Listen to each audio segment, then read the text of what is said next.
Hello students, fine ही होंगे आप, इसलिए हाउ आर यू पूछने की ज़रूरी नहीं है। आज हम लोग लेंगे 9th स्टैंडर्ड का मैथ्स 1 का सेट्स। बहुत इजी लेसन है और 1.1 स्टार्ट करने के पहले मैं उसका बेसिक जो है वो आपको सब समझाता हूँ। और उसके पहले डियर स्टूडेंट्स, यदि आपने मेरा चैनल अभी तक सब्सक्राइब नहीं किया होगा तो चैनल सब्सक्राइब कीजिए, बेल आइकॉन का बटन दबाइए तो आने वाले वीडियो के नोटिफिकेशंस आपको मिलते रहेंगे। और लाइक कीजिए और अपने दोस्तों के साथ मेरी वीडियो शेयर कीजिए। तो हम लोग स्टार्ट करते हैं। बहुत ही इजी लेसन है सेट्स। अच्छी तरह से आप ध्यान दीजिए, इसमें कुछ लर्न करना नहीं है, कुछ नहीं। अभी सबसे पहले मैं आपको सेट्स का डेफिनेशन बताता हूँ। If we can definitely and clearly decide the objects of a given collection then that collection is called a set. Object का कलेक्शन दिया हुआ है और वो कलेक्शन में से हर ऑब्जेक्ट को यदि आप डेफिनेटली और क्लियरली डिफाइन कर सकते हैं, उसके बारे में क्लियरली इंफॉर्मेशन दे सकते हैं, तो उसको बोलते हैं सेट्स। और शॉर्ट में उसका डेफिनेशन है collection of well defined objects. Collection of well defined objects, जो ऑब्जेक्ट आप प्रॉपरली डिफाइन कर सकते हैं उनका जो कलेक्शन रहता है उसको बोलते हैं sets. For example days in a week, तो आपको पता है वीक में कौन कौन से डेज रहते हैं? 7 डेज रहते हैं। अब उनको सबको पता है, आपको Sunday, Monday, Tuesday, Wednesday, Thursday, Friday, Saturday, तो आपको सब पता है, इसलिए ये क्या हो गया? सेट। बाद में यदि मैंने आपको बताया कि the collection of students means students, talent students, clever students in your class, यदि मैंने ये एग्जांपल दिया आपको कि clever students, talent students in your class, तो इसको सेट्स बोलेंगे क्या? ये सेट नहीं आता। क्यों? क्योंकि टैलेंट और क्लेवर ये रिलेटिव टर्म्स है। अब ये टैलेंट है, इसको 90% है तो ये टैलेंट हो गया, ये 80% है तो टैलेंट नहीं है, 70% है तो और कम टैलेंट है, ऐसा कंपेयर नहीं कर सकते। उसको डेफिनेटली आप ऐसा डेफिनेशन है कि इतना परसेंट है तो ही टैलेंट है, क्लेवर है, तो ये सेट नहीं आता। ऐसे बहुत सारे एग्जाम्पल्स हम लोग लेने वाले। तो अभी सबसे first name of the sets. Sets का जो नेम रहता है is denoted by capital letter. तो सेट का जो नाम रहता है वो कैपिटल लेटर से शो किया जाता है, जैसे ए, बी, कैपिटल एक्स, सी, कुछ भी। जैसे मैंने यहाँ दिया है सेट ऑफ नेचुरल नंबर्स, तो नेचुरल नंबर्स का इसलिए एन कैपिटल यूज किया। ऐसा सेट का जो कुछ नाम रहता है, नेम ऑफ द सेट, वो कैपिटल लेटर से शो किया जाता है। Next one, elements of sets. बाद में ये सेट्स के जो एलिमेंट्स है जो हम लोग करली ब्रैकेट में लिखेंगे उसको स्मॉल लेटर से डिनोट किया जाता है। स्मॉल लेटर्स जैसे A, B, small x, small y, ऐसे एलिमेंट्स लिखे जाते हैं। वो कैसे लिखते हैं मैं अभी वो आपको बताने वाला हूँ। If A is an element of set ए, तो उसको कैसे लिखते हैं सिंबल में? If A is an element of set ए, तो ए इज एन एलिमेंट, ये हो गया एलिमेंट का सिंबल ऑफ सेट ए। और इसको ऐसा भी बोलते हैं A belongs to set A. A is an element of set A और A belongs to set A, ऐसा भी कहा जाता है। Next one, if A is not an element of set A, यदि ए सेट ए में नहीं है तो उसको ऐसा लिखा जाता है A is not an element of set A. A does not belongs to set A. यदि A set A में है तो A is an element of set A. और यदि ये स्मॉल a सेट A में नहीं है तो A is not an element of set A.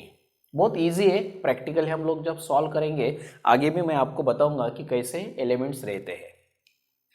Set of numbers. इस लेसन में जब हम लोग क्वेश्चन आंसर लेंगे तो क्वेश्चन आंसर्स में जो कुछ सेट्स लगने वाले नंबर्स के, वो आपको पता होना बहुत जरूरी। तो सबसे फर्स्ट है सेट ऑफ नेचुरल नंबर्स। तो सेट ऑफ नेचुरल नंबर्स आपको पता है, तो नेचुरल का कैपिटल एन दिया जाता है। तो सेट लिखते समय उसका जो नेम है वो कहाँ से दिया जाता है? कैपिटल लेटर से। तो नेचुरल नंबर को n इंडिकेट किया जाता है। तो नेचुरल नंबर्स कौन कौन से रहते हैं डियर स्टूडेंट्स? नेचुरल नंबर रहते हैं 1 2 3 4 5 ऐसे इन्फिनेटली। तो इसमें सेट का नाम कैपिटल लेटर्स में आ गया। जो सेट के एलिमेंट्स रहते हैं तो सेट के एलिमेंट्स कर्ली ब्रैकेट में राइट डाउन करना पड़ता है। किसमें? कर्ली ब्रैकेट में। हर एलिमेंट के बाद कॉमा देना पड़ता है। समझ में आया? बाद में कोई भी एलिमेंट रिपीट लिखा नहीं जाता। रिपीट आया तो भी एक ही बार लिखने का है, उसको डबल लिखने का नहीं है। अभी सेट n के ए क्या हो गए? एलिमेंट हो गए। तो इसमें जब हम लोग लिखेंगे तो कैसे हो गया?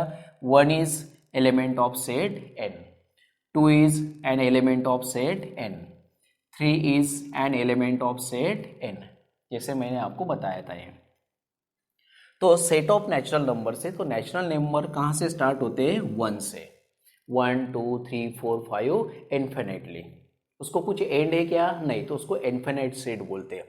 अभी इसमें जीरो आया है क्या सेट ऑफ नेचुरल नंबर्स में? नहीं है। तो इसके लिए अलग सेट है, सेट ऑफ होल नंबर्स। तो होल नंबर्स का ये W लिखा जाता है, नेचुरल नंबर का N रहता है।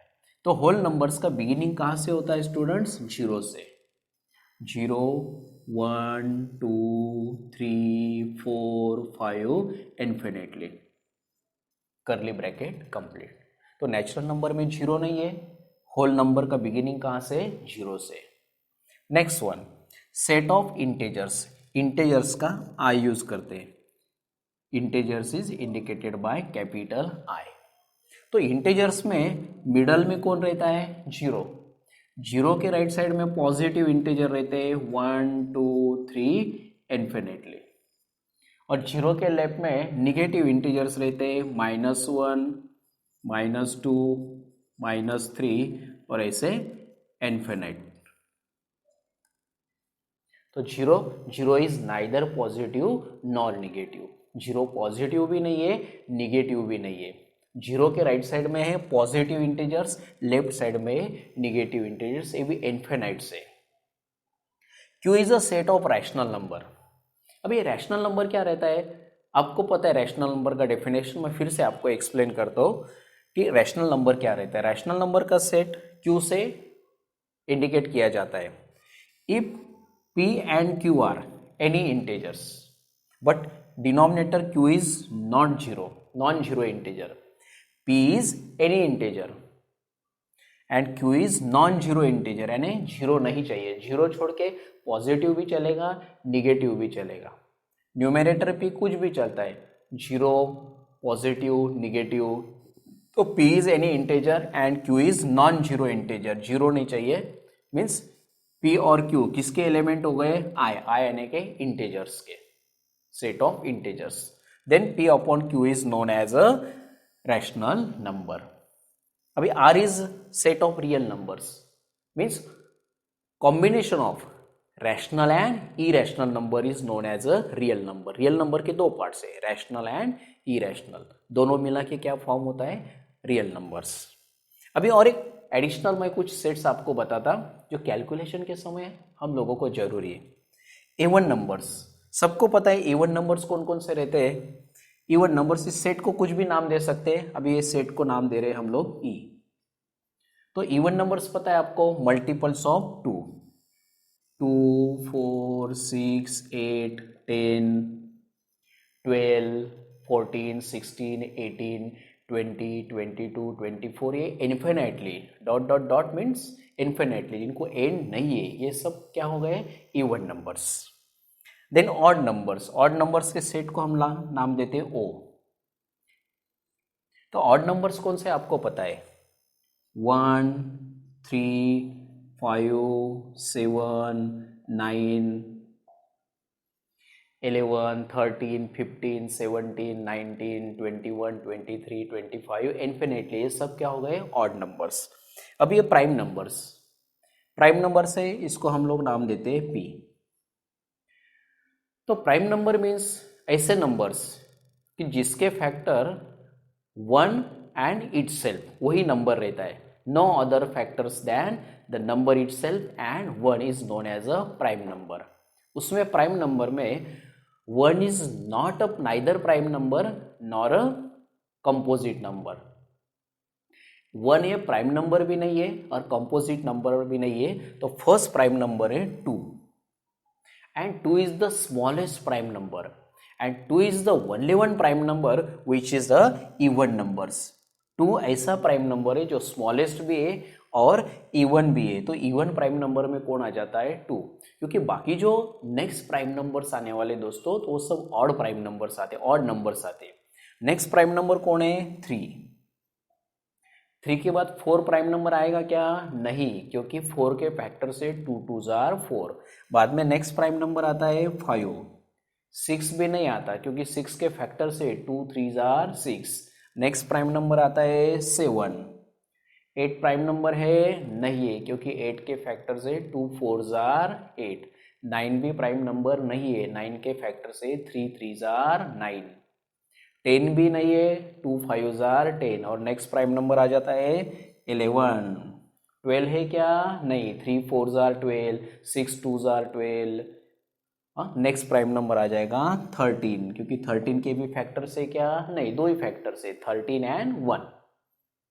बाद में 14 नहीं आएगा क्योंकि 2 7s are 14। 15 भी नहीं आएगा, 3 5s are 15। 16 भी नहीं आएगा क्योंकि 2 8s are 16, 4 4s are 16। बाद में कौन आ जाता है? 17। 17 के बाद आता है 19। ऐसे आप लोगों को इन्फिनाइट प्राइम नंबर्स मिलते हैं। तो दोस्तों ये बेसिक इन्फॉर्मेशन आपको ज़रूरी है। अभी सेट्स के लिखने के जो मेथड्स है, इसके बाद मैं आपको एक्सप्लेन करूँगा, तो इसमें फिर से मैं एक बार रिवाइज करता हूँ। मेन पॉइंट्स आपको क्या ध्यान में रखने का है कि सेट का जो कुछ नाम लिखा जाता है, जैसे यहाँ नाम दिए मैंने, तो कहाँ से देते हो? कैपिटल लेटर्स रहते। क्या रहते हो? Capital letters. और सेट्स के अंदर जो एलिमेंट्स, ये सब एलिमेंट्स है। अभी मैं आपको बहुत सारे एलिमेंट्स दिखाने वाला। ये सब जो नंबर्स है, ये सब एलिमेंट्स है।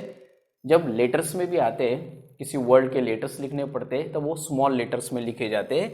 ऐसे अंदर वो एलिमेंट्स रहते हैं। और इसको हम लोग कैसे रीड करेंगे? A is an element of set A. जैसे यहाँ पे 1 is an element of set N, लेकिन n में 0 है क्या? नहीं, तो क्या आएगा? 0 is not an element of set n। अभी मैं आपको लिख के दिखाता हूँ। 1 is element of set n, तो ये आ गया 1 is an element of set n, क्योंकि 1 है, सेट n में है। 2 is an element of set n। 3 is an element of set n। लेकिन नेचुरल नंबर्स में 0 है क्या? नहीं, तो कैसे लिखेंगे? 0 is not an element of set n, क्योंकि नेचुरल नंबर्स के सेट में 0 नहीं है। तो मुझे लगता है आपको समझ में आ गया होगा। ऐसे भी लिखते हैं, 1 is an element of set n, 1 belongs to set n, 0 is not an element of set n, 0 does not belongs to set n। ऐसा भी लिखा जाता है। तो सबसे पहले आपको ये सेट्स पता चाहिए। नेचुरल नंबर का सेट्स कैपिटल N 1 से स्टार्ट होता है। Then after whole numbers W 0 1 2 3 4 infinite. बाद में इंटीजर्स, तो इंटीजर्स में बीच में कौन आ जाता है? 0। 0 के राइट में पॉजिटिव इंटीजर्स, लेफ्ट में निगेटिव इंटीजर्स। बाद में रैशनल नंबर को क्या इंडिकेट किया जाता है? Q से। रैशनल नंबर का डेफिनेशन मैंने क्या बताया? P is any integer, P is any integer and Q is non-zero integer, और जीरो नहीं चाहिए डिनोमिनेटर में। then P upon Q is known as real rational number. then R is a set of real numbers. all the rational number and irrational number together forms a real number. बाद में बताया मैंने आपको even numbers. even numbers means multiple of 2. then after odd numbers. odd numbers कहाँ से start होते हैं? 1 3 5 7 9. Then after prime numbers, जो जिस नंबर का 1 एंड नंबर इटसेल्फ, यही फैक्टर रहते हैं, उसके अलावा कोई फैक्टर नहीं रहते, उसको बोलते हैं प्राइम नंबर। तो 1 is neither prime number nor a composite number. तो सबसे फर्स्ट प्राइम नंबर कौन आ जाता है? 2। और इवन प्राइम नंबर भी कौन है? 2 है, क्योंकि बाकी जो प्राइम नंबर से सब ऑड है। तो इवन प्राइम नंबर भी 2 है और स्मॉलेस्ट प्राइम नंबर भी 2 है। ओके, तो ये बेसिक इंफॉर्मेशन मैंने बताया। अभी मैं सेट्स के टाइप्स बताता आपको, और उसके बाद हम लोग स्टार्ट करेंगे 1.1। तो डियर स्टूडेंट्स, अभी मैं बताता आपको methods of writing sets. Two methods है। Number one is listing method, उसको ही बोलते हैं रोस्टर मेथड। बहुत इजी दोनों। तो लिस्टिंग मेथड में क्या किया जाता है, मैं आपको एक एग्जांपल से एक्सप्लेन करता हूँ। जैसे एग्जांपल है set of odd numbers between 1 and 10। तो लिस्टिंग मेथड में जब लिखते हैं तब सेट का नाम कुछ तो भी कैपिटल लेटर से लिखा जाता है।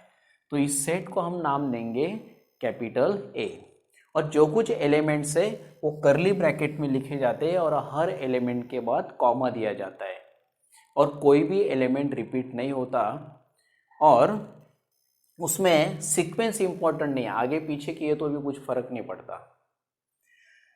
Set of odd numbers between 1 and 10, मैंने पहले ही आपको बताया ऑड नंबर्स मीन्स 1, 3, 5, 7, 9, 11, 13, 15, ये सब ऑड नंबर्स है। लेकिन हम लोगों को ऑड नंबर्स कैसे चाहिए? बिटवीन 1 एंड 10, 1 और 10 के बिटवीन। तो 1 के बाद ऑड नंबर आ जाता है 3, 5, 7, 9। तो ये हो गए बिटवीन 1 एंड 10 ऑड नंबर्स। तो हर के बाद कॉमा दिया है, कोई भी नंबर रिपीट नहीं है। इसका सीक्वेंस आप आगे पीछे कर सकते हैं, 7 यहाँ लिख लिया, 3 वहाँ लिख लिया, 5 यहाँ, 9 यहाँ, इससे कुछ भी फर्क नहीं पड़ता। समझ में आ गया? Next one, set of letters in the word remember. अभी इसमें भी मैं सेट को ए नाम देता, कुछ भी दे सकते हैं आप, कैपिटल एक्स दो, कुछ भी दो। तो set of letters in the word remember. तो रिमेंबर में कौन कौन आ रहा है? आर, स्मॉल लेटर से, या हम लोग एलिमेंट्स किस में लिख रहे हैं? करली ब्रैकेट में। आर के बाद ई है, एम है, ई एम, बाद में ई। अभी ई ऑलरेडी हम लोगों ने एक बार लिया हुआ है, रिपीट आया है, तो रिपीट आने के बाद फिर से लेने का नहीं। एम भी रिपीट हो गया, उसको लेना नहीं है। बाद में कौन आ गया? बी। बी के बाद आ रहा है ई, ई भी फिर से रिपीट हो गया है, ऑलरेडी लिया हुआ है ई, तो रिपीट आने के बाद लेने का नहीं है। और बाद में आर आ गया, तो आर भी है। तो इस प्रकार से हम लोगों ने ये सेट लिख दिया है। कौन से मेथड से लिख रहे हैं हम लोग?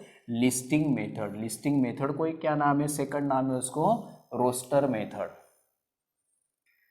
तो ध्यान में रखने की एक आपको सिंपल आइडिया बताता, लिस्ट बनाने का और रोस्टर में डालने का।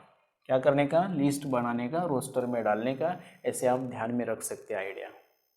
तो इस प्रकार ये फर्स्ट मेथड हो गया, तो उसको बोलते हैं हम लोग लिस्टिंग मेथड। फिर से एक बार बताता हूँ, लिस्टिंग मेथड में सेट का नाम कैपिटल लेटर से दिया जाता है, हर एलिमेंट किस में लिखने का है? करली ब्रैकेट में, और ईच एलिमेंट के बाद कॉमा देने का है और कोई भी एलिमेंट रिपीट लिखने का नहीं। सेकंड मेथड है रूल मेथड। रूल मेथड को ही बोलते हैं सेट बिल्डर फॉर्म। इसको नाम कैसे ध्यान में रखने का एक सिंपल आइडिया बताता हूँ मैं। जब बिल्डर काम करता है तो थोड़ा बहुत कहीं ना कहीं रूल में मिस्टेक हो ही जाता है, तो इसे ध्यान में रखने का rule method means set builder form. इसमें लिस्टिंग मेथड जैसा ऑल एलिमेंट्स का करली ब्रैकेट में लिस्ट नहीं बनाया जाता। इसमें क्या रहता है? Right this now general element using variable followed by a vertical line और कॉलन। इसमें जनरल वेरिएबल लिखा जाता है एक्स। वेरिएबल एक्स लेते हैं, कुछ भी ले सकते हैं आप, तो ज़्यादा से ज़्यादा वेरिएबल लिया जाता है x, followed by a vertical line. तो एक्स के बाद वर्टिकल लाइन देना है या कॉलन। तो कॉलन आपको पता है, ये 2 डॉट्स, पंक्चुएशन का मार्क। तो एक तो वर्टिकल लाइन देना है, नहीं तो कॉलन देने का है। And right the property of the variable. तो अंडर कौन से प्रॉपर्टी के इसमें वो वेरिएबल आता है उसमें राइट डाउन करने का। जैसे एक एग्जांपल मैं आपको बताता कि ए सेट है, इसमें रिप्रेजेंटेटिव लिया हुआ है एक्स। तो एक्स किसको रिप्रेजेंट करता है? X is a natural number. X is an element of N means X is a natural number. लेकिन सब नेचुरल नंबर है क्या? नहीं। तो एक्स यानी कि कैसे नेचुरल नंबर है? Greater than 1 means less than 10। Greater than 1 and less than 10 means x. Set A, set का नाम क्या दिया हुआ है? ए दिया है। Set is a set of all x, सब एक्स है, लेकिन इसमें रिप्रेजेंट कौन कर रहा है? एक एक्स रहता है। तो set of all x such that, x such that, A vertical line यानी कि such that x is a natural number. X कौन है? नेचुरल नंबर है। और सब नेचुरल नंबर है क्या? नहीं, एक्स इज बिटवीन 1 एंड 10। तो 1 और 10 के बीच में के ये नेचुरल नंबर है।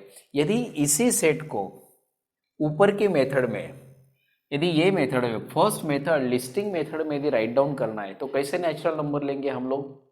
2, 3, 4, 5, 6, 7, 8, 9 natural number between 1 and 10, greater than 1 less than 10। तो 2 से स्टार्ट हो जाता है, लेस देन 10 यानी कि 9 तक, मीन्स 2, 3, 4, 5, 6, 7, 8, 9। ओके, तो ऐसा ही सेकंड मेथड है, बहुत इजी। मैं आपको एक एग्जांपल समझाता हूँ कि दोनों मेथड में आपको समझ में आ जाएगा। एक एग्जांपल है, उसका मैं दोनों मेथड में आपको आंसर देता। डेज इन अ वीक, तो दोनों मेथड में आंसर देता। लिस्टिंग मेथड में आपको फर्स्ट में आंसर देता। डेज इन अ वीक यदि लिस्टिंग मेथड में लिखना है तो सेट का नाम दे दिए ए। तो उसमें लिस्टिंग मेथड में हम लोग ऑल एलिमेंट्स का लिस्ट बनाएंगे कर्ली ब्रैकेट में। तो डेज इन अ वीक कौन कौन आ जाता है? Sunday, Monday, Tuesday, Wednesday, Thursday, Friday और सैटरडे। तो ये आ गए days in a week. 7 days रहते, बराबर 7 डेज आ गया। इसमें सीक्वेंस कोई इंपॉर्टेंट नहीं है, आपको कोई डे आगे पीछे होगा तो भी इसमें कुछ प्रॉब्लम नहीं है। तो ये हम डेज इन अ वीक ये आंसर दिया है कौन से मेथड में? लिस्टिंग मेथड, जिसको नाम है और रोस्टर मेथड। अभी यही आंसर हम लोग set builder form means rule method में कैसे लिखेंगे देखिए। डेज इन अ वीक, तो इसमें रिप्रेजेंट कौन करेगा? X. Such x is such as x is a day in a week। x क्या है? Day in a week. All days नहीं लेने का है, x डेज नहीं है, x सिंगल रिप्रेजेंटेटिव रहता है। कौन रहता है? वो सिंगल रहता है जो सबको रिप्रेजेंट करता है। तो 7 डेज को रिप्रेजेंट करने वाला कौन है? x।